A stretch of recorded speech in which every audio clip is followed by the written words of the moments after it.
കൂട്ടക്കൊലകൾ നടത്തിയ ഒരുപാട് സ്വേച്ഛാധിപതികളെ ഈ ലോകം കണ്ടിട്ടുണ്ട്. എതിർചേരിക്കാരെയും എതിർ വംശക്കാരെയും കൊന്നു തള്ളിയ പലരെയും കണ്ടിട്ടുണ്ട്. എന്നാൽ തനിക്ക് ഇഷ്ടമല്ലാത്ത പതിനായിരക്കണക്കിന് ആളുകളെ കൊന്നു തള്ളിയ ഒരു ഏകാധിപതിയായിരുന്നു കംബോഡിയ ഭരിച്ചിരുന്ന പോൾ പോട്ട്. പ്രത്യേകിച്ച് ഒരു കാരണവുമില്ലാതെ ജനങ്ങളെ കൂട്ടത്തോടെ തല്ലിക്കൊല്ലാൻ പോൾ പോട്ട് ഉത്തരവിടുകയായിരുന്നു. അവിടെ ജനങ്ങളെ തലക്കടിച്ച് കൊല്ലുന്ന സ്ഥലം കില്ലിംഗ് ഫീൽഡ് എന്നാണ് അറിയപ്പെടുന്നത്. കില്ലിംഗ് ഫീൽഡിൽ ഒരു പനമരമുണ്ട്. അതിന്റെ മുകളിൽ മൈക്ക് കെട്ടി ഉച്ചത്തിൽ പാട്ട് വെച്ച ശേഷമാണ് ആളുകളെ കൊലപ്പെടുത്തിയിരുന്നത്. പോൾ പോട്ടിന്റെ പട്ടാളക്കാർ പിഞ്ചു കുഞ്ഞുങ്ങളെ വരെ കാലിൽ തൂക്കിപ്പിടിച്ച് ഈ മരത്തിൽ അടിച്ചു കൊന്നിരുന്നു. കില്ലിംഗ് ഫീൽഡിൽ തലയോട്ടി പിളർന്നവരുടെ നിലവിളി കേട്ടാണ് ഒരു കാലത്ത് കംബോഡിയക്കാർ ഉറക്കത്തിൽ നിന്നും എഴുന്നേൽക്കുന്നത്. കംബോഡിയയിൽ ജയിലുകൾ നിറഞ്ഞപ്പോൾ കൊല്ലാനുള്ള ആളുകളെ ഒരു സ്കൂൾ കെട്ടിടത്തിലാണ് പാർപ്പിച്ചിരുന്നത്. S21 എന്ന ഈ ഹൈസ്കൂൾ ഇപ്പോൾ ഒരു സന്ദർശന കേന്ദ്രമാണ്. ക്ലാസ് മുറികളുടെ ചുമരിൽ ഒരിഞ്ച് സ്ഥലം പോലുമില്ലാതെ നിരവധി ഫോട്ടോകൾ തൂക്കിയിട്ടുണ്ട്. അവിടെ കൊല്ലുന്നവരുടെ എല്ലാം ഫോട്ടോ എടുക്കണമെന്ന് പോൾ പോട്ട് കർശന നിർദ്ദേശം നൽകിയിരുന്നു. മനുഷ്യരുടെ തലയോട്ടികൾ കൂട്ടിവെച്ച അങ്കോർവെറ്റ് എന്ന പട്ടണത്തിലെ ട്രാഫിക് ഐലൻഡുകൾ ഇന്നും വിനോദസഞ്ചാരികൾക്ക് കാണാവുന്നതാണ്. മനുഷ്യന്റെ അസ്ഥികളിലും തലയോട്ടിയിലും ചവിട്ടി കില്ലിംഗ് ഫീൽഡിലൂടെ നടക്കാം. അസ്ഥി കഷ്ണങ്ങൾ കൊണ്ട് ബാറ്റ് ഉണ്ടാക്കി ക്രിക്കറ്റ് കളിക്കുന്ന കുട്ടികൾ വരെ കംബോഡിയയിൽ ഇപ്പോഴും ഉണ്ട്. ഒരിക്കൽ കണ്ണടയുള്ള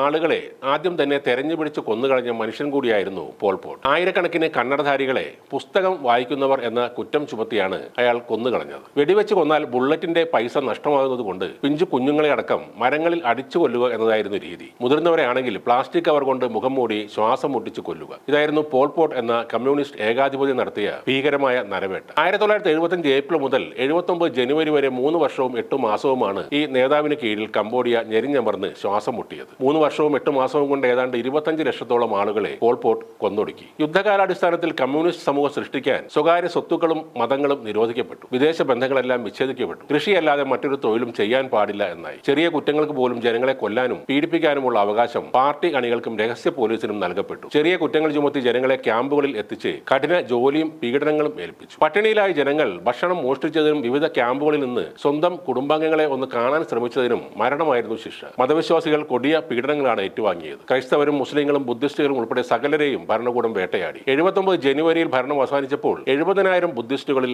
ബാക്കിയുണ്ടായിരുന്നത് വെറും 2,000 പേരായിരുന്നു. അതേപോലെ തന്നെ ക്രൈസ്തവരും മുസ്ലിങ്ങളും വേട്ടയാടപ്പെട്ടു. മുസ്ലിങ്ങളെ തിരഞ്ഞുപിടിച്ചു കൊന്നും നിർബന്ധിതമായി പന്നിയിറച്ചി കഴിപ്പിച്ചും പന്നി വളർത്തൽ കേന്ദ്രങ്ങളിൽ ജോലിക്ക് അയച്ചും ഭരണകർത്താക്കൾ ആനന്ദിച്ചിരുന്നു. 1978 ക്രിസ്മസ് ദിനത്തിൽ വിയറ്റ്നാം സൈന്യം കംബോഡിയയിലെ പ്രധാന കേന്ദ്രങ്ങൾ കീഴടക്കിയതോടെയാണ് ഈ ദുർഭരണത്തിന് അവസാനമായത്. പിന്നീട് അന്താരാഷ്ട്ര വിചാരണകൾ ആരംഭിച്ചെങ്കിലും പോൾ പോട്ട് അതിനു മുന്നേ മരണപ്പെടുകയായിരുന്നു. 20,000-ലധികം ശവക്കല്ലറുകൾ ഇതിനോടകം അവിടെ കണ്ടെത്തിയിട്ടുണ്ട്. 100 കണക്കിന് മൃതശരീരങ്ങൾ ഒന്നിച്ച് സംസ്കരിച്ച ഈ ഇടങ്ങളിൽ പലതും സുരക്ഷിത സ്മാരകങ്ങളായി ഇപ്പോൾ അവിടെ സംരക്ഷിക്കുന്നുണ്ട്. ആ ശവകുടീരങ്ങളിൽ നിന്നും ഉയരുന്ന ഒരു ചോദ്യം ഇതായിരിക്കും: എന്തിനാണ് അല്ലെങ്കിൽ എന്ത് കാരണത്താലാണ് ഞങ്ങളെ കൊന്നുകളഞ്ഞത്?